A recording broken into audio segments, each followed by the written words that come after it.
The Fleegler report is an example of what we call an ecological study. The authors determined whether states did or didn't have up to 28 different laws regarding firearms and asked the question, does the number of laws a state has on its books correlate with any changes in firearm mortality in that state? And what they found was that indeed, the more laws a state had, on balance, the lower was its firearm mortality rate. In its simple statement, the more laws, the lower the mortality, that sounds fairly straightforward. But we have some problems.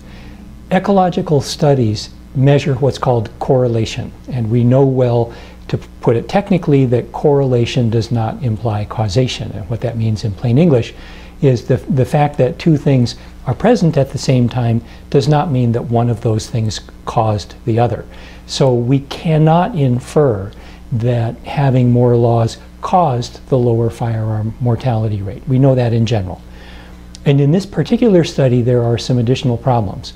First off, the list of laws that the investigators used is not complete. It's never been validated for research purposes. The list takes no account of differences between states in the specifics of laws. It just says whether a law of a particular type was present or absent. Takes no account of how hard states worked to enforce those laws. And we also have some uncertainty based on the findings that come from the study. One was this: when the investigators added what we call weights, measures to assess for the difference in the size of the effect individual laws might have, they found no difference, and that's really quite problematic.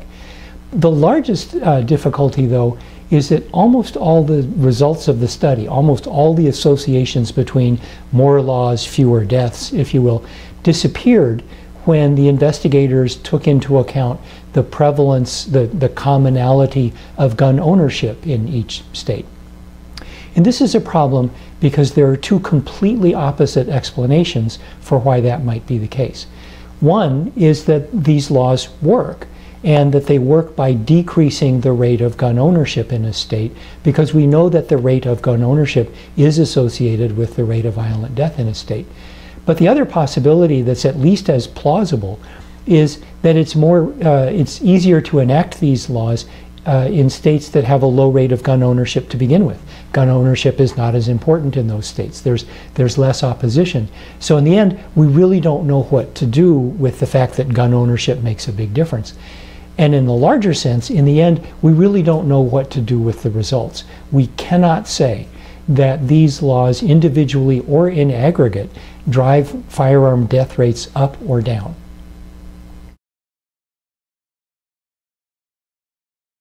The difficulty we face here is this is obviously a study that was done with policy making in mind, and policymakers really can draw no guidance from this study. So, to be honest, the conclusion I draw is not that gun laws drive gun death rates up or down, at least from this study. The conclusion I draw is we need to get this question answered right. I'm not being critical of the investigators here. I think they did a very good job with the limited data available to us.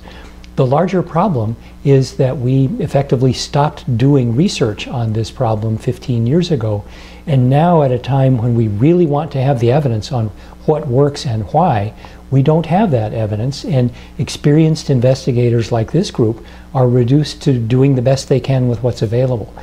That is not the way the United States typically approaches a health crisis. Our can-do spirit has us, when we are faced with a big problem, studying that problem to understand it, taking it apart to see what makes it work, devising interventions that we think will tackle the problem, implementing them, and seeing what the results are. Our ability to do that is limited here. One of the difficult roles of being a scientist in a field that's a politically charged field is to maintain one's commitment to the data, whatever the data show.